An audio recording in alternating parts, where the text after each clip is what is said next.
Network पर ताबड़तोड़ action हो रहा है। दिल्ली ब्लास्ट को लेकर जेएंडके की कई जगहों पर छापेमारी की जा रही है। शोपियां में मौलवी इरफान अहमद के घर पर 5 फोन मिले हैं। मौलवी इरफान के घर से इलेक्ट्रॉनिक गैजेट्स भी बरामद किए गए हैं। दिल्ली पुलिस के साथ साथ अलग अलग एजेंसियां जो अलग अलग जगहों पर छापेमारी कर रही हैं, उसी में से एक ये बड़ी खबर दिल्ली धमाके से जुड़ी हुई है। आतंक के डॉक्टर नेटवर्क पर बड़ा एक्शन चल रहा है। दिल्ली ब्लास्ट को लेकर जेएंडके की कई जगहों पर छापेमारी की गई है। शोपियां में मौलवी इरफान अहमद के घर पर 5 फोन और इसके अलावा इलेक्ट्रॉनिक गैजेट्स भी बरामद किए गए हैं।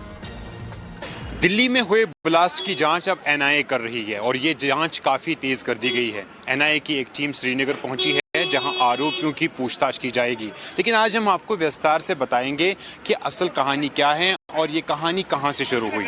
अक्टूबर की 19 तारीख को श्रीनगर के नौगाम इलाके में जैश ए मोहम्मद आतंकी संगठन के पोस्टर लगते हैं। पुलिस को तुरंत खबर मिलती है, पोस्टर जब्त किए जाते हैं, एक एफआईआर दर्ज की जाती है और तहकीकात शुरू की जाती है। जांच से पता चलता है कि कुछ नौगाम के लोकल्स जो है वो इस मामले में मुलविस है। 3 लोकल्स की गिरफ्तारी होती है और जिनकी पूछताछ के बाद पता चलता है कि एक और व्यक्ति जिसकी पहचान मौलवी इरफान के तौर पर हुई है, उनके कहने पर ये जैश मोहम्मद के पोस्टर्स श्रीनगर के नौगाम इलाके में लगाए गए हैं। पुलिस ने मौलवी इरफान को गिरफ्तार किया। वो दक्षिण कश्मीर के शुपियां का रहने वाला है, लेकिन श्रीनगर के नौगाम इलाके में वो इमाम का काम पिछले कई सालों से कर रहे थे।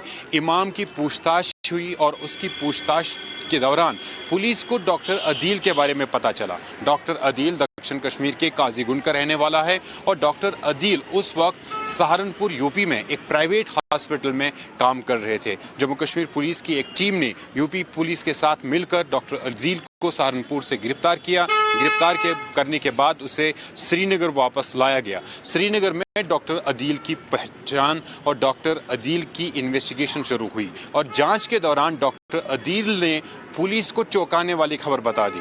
पुलिस को डॉक्टर अदील ने बताया कि गवर्नमेंट मेडिकल कॉलेज अनंतनाग के एक लॉकर में उन्होंने AK-47 राइफल रखी है। ये GMC अनंतनाग मेरे पीछे आप देख सकते हैं, ये GMC अनंतनाग की बिल्डिंग है और इसी GMC अनंतनाग यानी गवर्नमेंट मेडिकल कॉलेज अनंतनाग की बिल्डिंग के अंदर एक लॉकर के अंदर डॉक्टर अदील ने एक AK-47 राइफल छुपा के रखी थी। पुलिस की एक टीम यहां पर पहुंच जाती है। AK-47 राइफल को यहां से जब्त किया जाता है और जांच में पता चलता है कि अक्टूबर की 2024 के अक्टूबर महीने तक डॉक्टर अदील इसी हॉस्पिटल में काम कर रहे थे और उसके बाद वो यहां से निकलकर जो है सहारनपुर यूपी चले जाते हैं। वहां पर एक प्राइवेट हॉस्पिटल में प्रैक्टिस करना शुरू कर देते हैं। डॉक्टर अदील की पूछताछ से जम्मू कश्मीर पुलिस की इन्वेस्टिगेशन टीम को डॉक्टर उमर और डॉक्टर मुजम्मिल शकील के बारे में पता चला।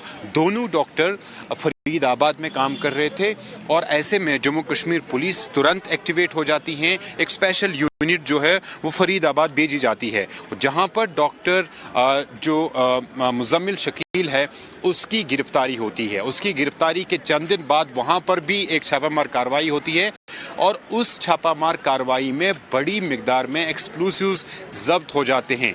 उसके बाद जम्मू कश्मीर पुलिस ने एक स्टेटमेंट जारी किया और कहा कि किस तरीके से जम्मू कश्मीर पुलिस ने जैश ए मोहम्मद और अंसारुल गज़वतुल हिंद की एक बड़ी साजिश को नाकाम किया और गिरफ्तारियों के बारे में भी जानकारी साझा की।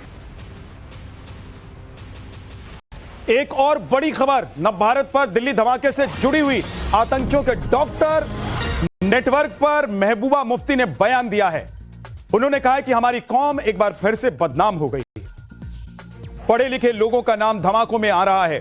महबूबा मुफ्ती ने यह बयान दिया है। वो कह रही हैं कि एक बार फिर से हमारा कौम बदनाम हो गया है। हमारी कौम को एक बार फिर से बदनामी का सामना करना पड़ रहा है क्योंकि पढ़े लिखे लोगों का नाम भी धमाकों में आ रहा है।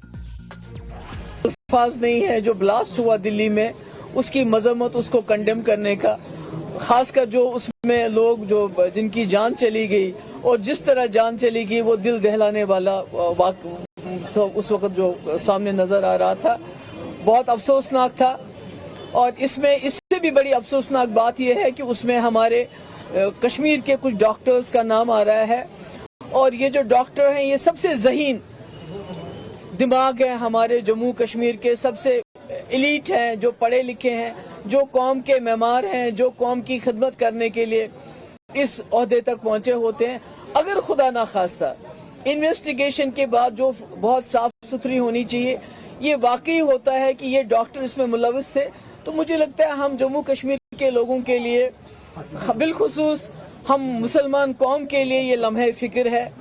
ये बहुत ही ज्यादा जो अफसोस करने की वजह है, क्योंकि न सिर्फ हमारे जो बेस्ट ब्रेन्स हैं वो जाया हो रहे हैं, बल्कि हमारे ऊपर बहुत बड़ा दाग लग रहा है, और उससे जो हमारे जम्मू कश्मीर के लोग, पूरे मुल्क में जो मुसलमान तबका है, जम्मू कश्मीर के जो लोग बाहर हैं, उनके लिए भी ये जो है बहुत मुश्किलें पैदा कर सकता है। बड़ी खबर पर लगातार हम बने हुए, एक छोटा सा ब्रेक, फौरन लौटें।